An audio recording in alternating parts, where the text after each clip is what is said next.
Is training till failure actually the most effective way to build muscle? Or is it silently sabotaging your progress? In this video, I'm going to break down what training to failure really means, what the science says about it, when it's helpful, and when it might actually be holding you back. Training till failure means performing an exercise until you can no longer complete another repetition with proper form. It's that point where your muscles give out, the weight doesn't move, and no matter how hard you try, the set is over. There are actually different types of failure. Technical failure is when your form breaks down, even if you could squeeze out another rep. Absolute failure is when your muscles physically can't complete another rep at all. To understand if failure training is effective, we need to understand what builds muscle in the first place. The three primary drivers of muscle hypertrophy, aka muscle growth, are mechanical tension, metabolic stress, and muscle damage. Training close to failure increases all three of these to some degree. That said, research shows that training to failure is not required to build muscle though. What matters more is how close you get to failure and how much quality training volume you can perform across your whole workout or training week. For example, stopping a set just 1 or 2 reps short of failure is your best bang for buck for getting the most out of your set. This is optimal if you want to optimize muscle growth. For example, stopping a set just 1 or 2 reps short of failure, what's called reps in reverse, still recruits the same high threshold motor units, which are the muscle fibers most responsible for growth. You get the most of the benefit without as much of the fatigue. Training till failure though feels productive.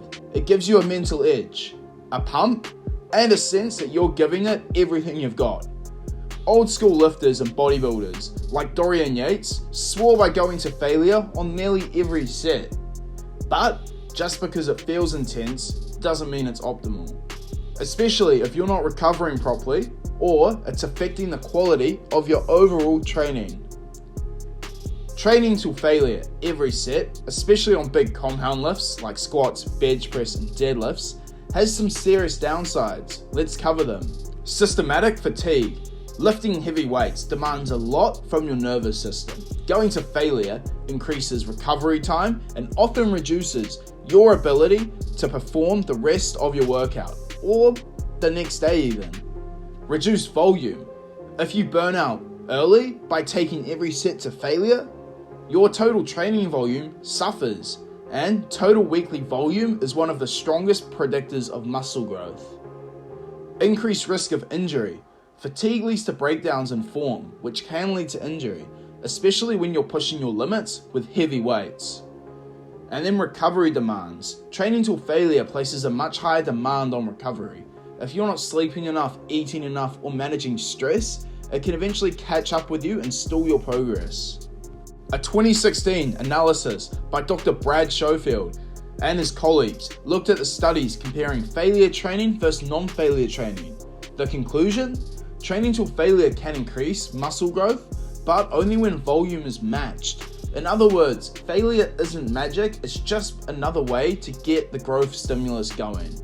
In fact, multiple studies have shown that training within 1 to 2 reps of failure achieves nearly identical muscle growth, but with significant less fatigue. So no, you don't need to fail every set to grow. You just need to train hard enough that your muscles are being challenged constantly. So when should you train till failure? At the end of the day, the answer depends on your exercise and your goal.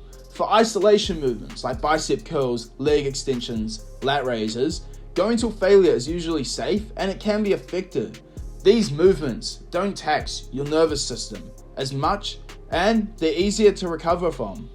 On compound lifts like squats, presses, and deadlifts, it's usually not worth the trade-off. The fatigue and risk outweigh the benefits, especially if you're training frequently with high loads.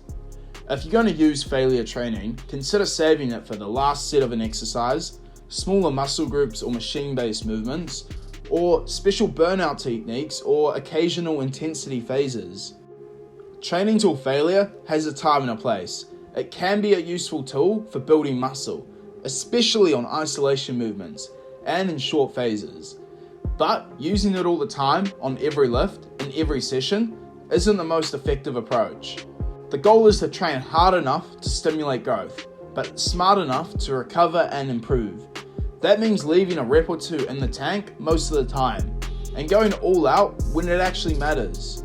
So, don't let ego or gym culture convince you that more suffering equals more results. Use science, use strategy, and your body will thank you. Your body will also thank you if you hit subscribe, so make sure you hit it.